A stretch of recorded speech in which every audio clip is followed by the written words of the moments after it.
Terlapor kasus dugaan pencemaran nama baik terhadap Luhut Binsar Panjaitan, Fathia Maulidianti dan aktivis Haris Azhar mendatangi Polda Metro Jaya usai dijemput petugas kepolisian pada Selasa 18 Januari 2022. Saat ini keduanya masih menjalani pemeriksaan di Polda Metro Jaya atas kasus dugaan pencemaran nama baik. Haris Azhar dan Fathia Maulidianti dilaporkan oleh Menko Maritim dan Investasi atas dugaan pencemaran nama baik.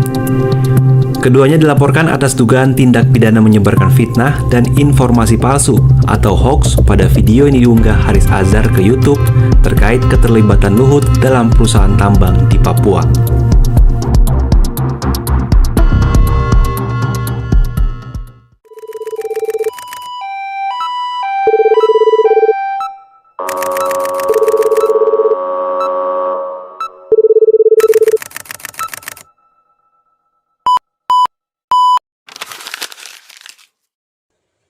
Perkenalkan, nama saya Nabila Rizky Arindi dengan NPM 2023-130016. Perkenalkan, nama saya Ulfi Alfariski dengan NPM 2023-130032. Perkenalkan, saya Yolanda Putri Gading dengan NPM 2023-130038. Baik, saya mulai dari latar belakang. Pancasila adalah dasar negara sekaligus sumber hukum di Indonesia. Namun dalam kenyataannya, masih ada peraturan-peraturan yang menyimpang dari nilai-nilai Pancasila. Misalnya, diskriminasi, ketidakadilan, dan kebebasan berpendapat. Sebagai mahasiswa, kita perlu bersikap kritis terhadap hal-hal tersebut. Contoh nyatanya kita bisa melihat pada pasal karet dalam UU ITE yang sering dipakai untuk membungkam kritik masyarakat. Baik, slide selanjutnya yaitu adalah rumusan masalah. Dari latar belakang itu, kelompok kami merumuskan beberapa masalah. Yang pertama, bagaimana pentingnya keselarasan peraturan dengan nilai-nilai Pancasila. Yang kedua, langkah apa saja yang dapat dilakukan ketika ada peraturan yang menyimpang. Dan yang ketiga, bagaimana peran mahasiswa dalam menyikapi kondisi tersebut. Selanjutnya ada tujuan pembahasan. Yang pertama, untuk memahami Pancasila sebagai dasar hukum negara. Yang kedua, agar kita bisa menyikapi hukum yang tidak adil dengan cara konstitusional. Dan yang ketiga, memperkuat peran mahasiswa sebagai agen perubahan yang berani menyuarakan kebenaran dan mendorong adanya hukum.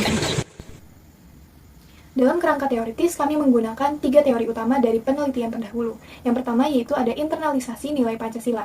Nah, dalam konteks ini, nilai-nilai Pancasila itu harus dihayati dan juga diterapkan ke dalam produk hukum kita. Dan hal ini didukung oleh penelitian terdahulu. Menurut Santika tahun 2023, produk hukum tanpa nilai Pancasila itu cenderung menimbulkan pelanggaran keadilan dan juga hak asasi manusia. Yang kedua yaitu mahasiswa sebagai agen perubahan. Menurut Karnaidi dan Narjica tahun 2023, pendidikan Pancasila bisa membentuk sikap kritis terhadap hukum yang tidak adil. Maka dari itu, mahasiswa yang punya akses terhadap pendidikan dan juga memiliki daya kritis, memiliki peran untuk mengawasi, mengkritisi, dan juga memberi masukan terhadap kebijakan-kebijakan yang dibuat oleh pemerintah. Teori yang terakhir yaitu judicial review. Jadi simpelnya, judicial review ini semacam rem untuk mencegah adanya aturan atau kebijakan dari pemerintah yang bertentangan dengan nilai Pancasila. Nah, kita sebagai masyarakat itu bisa ikut mengawasi proses hukum agar hukum itu tetap adil. Nah, menurut Putra tahun 2023, judicial review ini berperan penting dalam membangun demokrasi konstitusional. Kasus yang kami angkat adalah kriminalisasi terhadap Haris Azhar dan Fathia Maulidianti. Kronologinya, mereka membuat podcast yang membahas hasil riset terkait dugaan keterlibatan pejabat publik dengan bisnis tambang yang ada di Papua. Podcast ini merupakan bentuk penyimpangan berpendapat dan kritik berdasarkan data riset. Namun keduanya kemudian dipolisikan dan dijerat dengan pasal 27 ayat 3 UU ITE tentang pencemaran nama baik.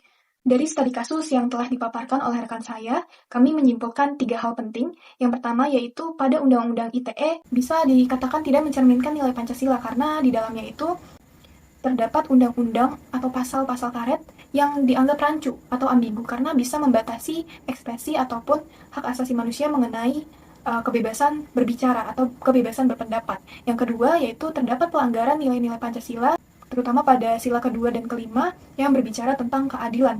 Dan yang ketiga, dapat disimpulkan bahwa Haris dan juga Fathia ini bukan sekedar korban hukum, tetapi juga bisa dijadikan simbol pentingnya atau perlunya reformasi hukum yang berbasis dengan nilai-nilai Pancasila. Mengenai peran mahasiswa dalam kasus yang sudah dianalisis pada slide sebelumnya. Pertama, mahasiswa memiliki peran penting dalam membantu mengevaluasi pasal-pasal multitafsir dalam undang-undang, sehingga dapat menghindari terjadi kesalahpahaman dan potensi penyalahgunaan hukum.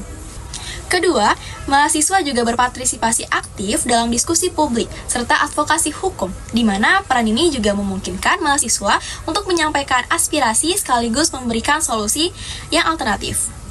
Ketiga, mahasiswa berperan dalam meningkatkan kesadaran politik masyarakat, salah satunya adalah dengan menggunakan sosial media dan forum kampus.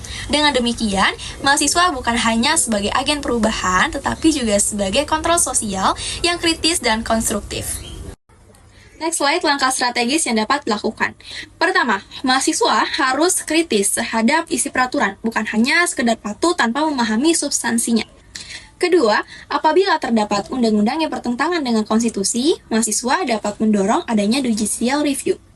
Ketiga, mahasiswa juga perlu menciptakan kesadaran hukum di lingkungan sekitar agar masyarakat memahami hak dan kewajibannya.